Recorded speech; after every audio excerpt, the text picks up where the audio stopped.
Your liver is sending you warning signs. But here's what nobody tells you next.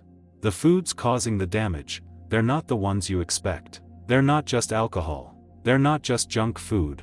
Some of them are sitting in your kitchen right now, labeled as healthy, recommended by doctors, bought at organic grocery stores. In the next 9 minutes I'm going to show you exactly which 7 foods are silently destroying your liver, and number 3 is the one that will genuinely shock you. Before we get into the list, here's something critical you need to understand. Your liver processes everything you eat, every single thing. It's the filter between what you consume and what enters your bloodstream. When you eat something the liver can't handle efficiently, it doesn't send you pain. It doesn't send you a warning notification. It just quietly starts storing fat, building inflammation, losing function, and by the time you feel it, up to 90% of the damage is already done. So the foods I'm about to show you, they're not dangerous because they'll hurt you once. They're dangerous because you eat them every single day, and your liver is fighting them in silence. Let's start with the most misunderstood one. Food number 1. Vegetable and seed oils. Canola oil, sunflower oil, soybean oil, corn oil. These are in almost every processed food on the market. Every restaurant uses them. They're cheap. They're everywhere. Here's the problem. These oils are extremely high in omega-6 fatty acids.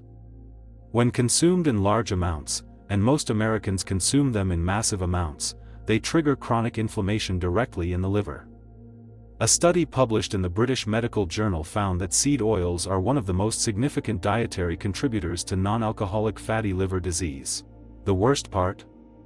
They're marketed as heart-healthy alternatives to butter and animal fats. For decades, the science tells a completely different story. Food number 2.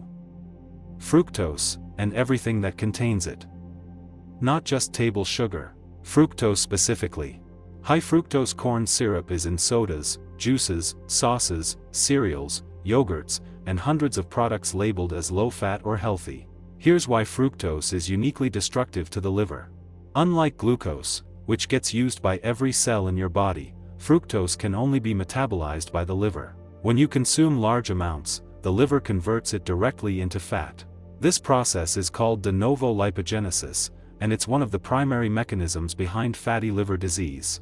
1 can of soda contains enough fructose to trigger measurable fat production in the liver. Most people drink 2 or 3. Before we get to number 3, and this is the one that surprises everyone, did you know that over 80% of people watching this channel right now are not subscribed? If this is genuinely useful to you, hit subscribe. It's free. It helps me keep making this content, and it means you won't miss what's coming next. Okay, number 3, and I want you to really pay attention here. Food number 3. Whole wheat bread and healthy grains. I know. This one is hard to hear.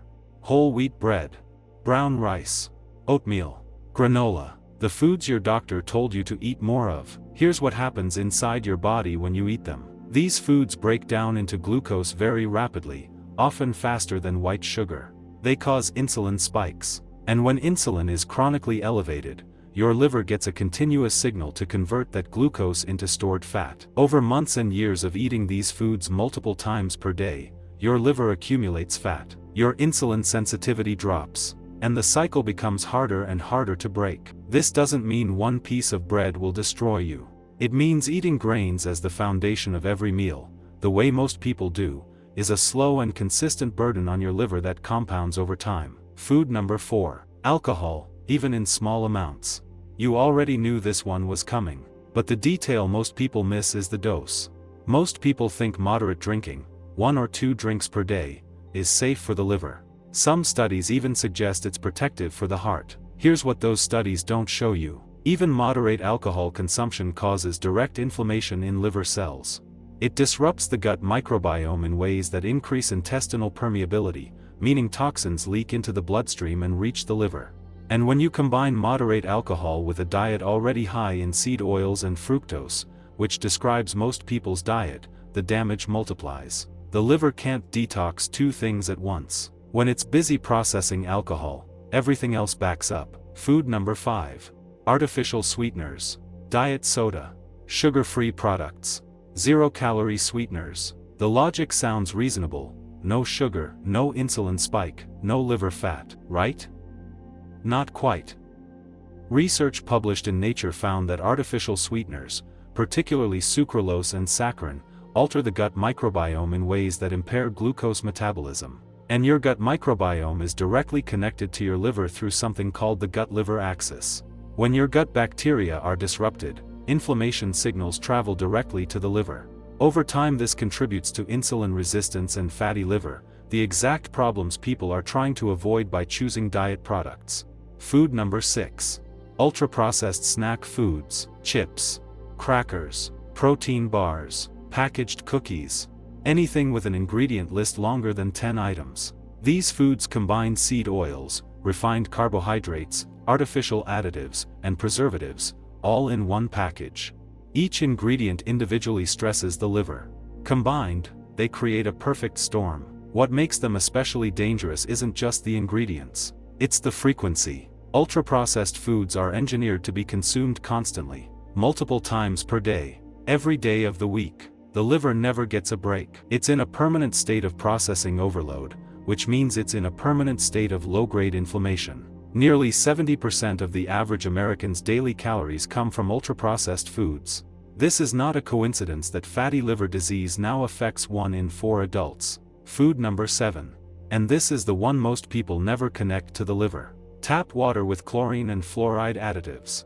Before you dismiss this, hear the mechanism. Chlorine in tap water kills bacteria. That's its job. But when consumed regularly, it also disrupts the beneficial bacteria in your gut. And as we just covered, gut disruption leads directly to liver inflammation through the gut-liver axis. Fluoride at high levels has been shown in animal studies to interfere with liver enzyme function and increase oxidative stress in liver tissue. This isn't about fear. It's about understanding that what goes into your body, including what you drink, is processed by your liver first. Every single day, a simple carbon filter removes chlorine. It's a small change with a meaningful impact over time. 7 foods. Some obvious, some completely unexpected. Let me bring this together for you. Your liver is being attacked from multiple directions simultaneously: seed oils, fructose, grains, alcohol, artificial sweeteners, ultra-processed food, and even your tap water. No single one of them is immediately dangerous. But combined, consumed daily, over months and years, they create the conditions for fatty liver disease that now affects 100 million Americans. Here's the good news. The liver is the one organ that can fully regenerate. If you remove the damaged sources, and give it what it actually needs, it can recover faster than almost any other organ in your body.